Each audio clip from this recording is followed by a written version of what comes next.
General Bo Mia var det frie Burmas store leder. Han minnet om alle som ga livet sitt for et annerledes Burma.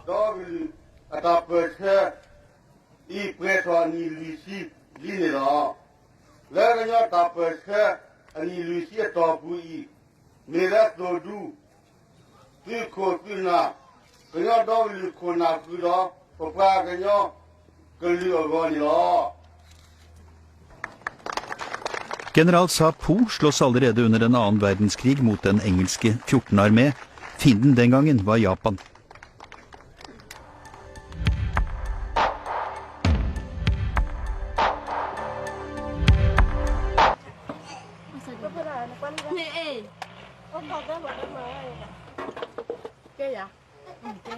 Ti dagsmarsjer fra Rangoon møter vi motstandsbevegelsen. Disse jentene, som også tilhører Karen-folket, gjør seg klare til kamp mot generalene. Sminken legges ikke på for diskodans. Krigen er jentenes hverdag. De er frivillige soldater i kampen for et Burma, der mennesker skal få lov å være mennesker.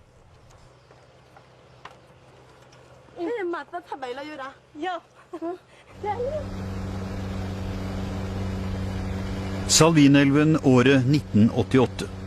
Vi er på vei til det som var motstandernes hovedstad i Burma, Maner Plo.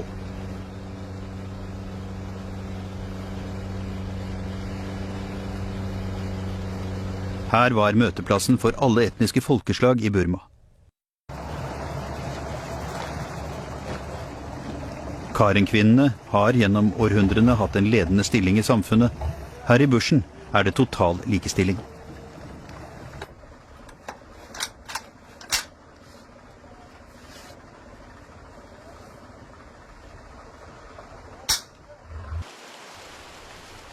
Graven i regnskogen er et taust vitnesbyrd om innsatsen deres.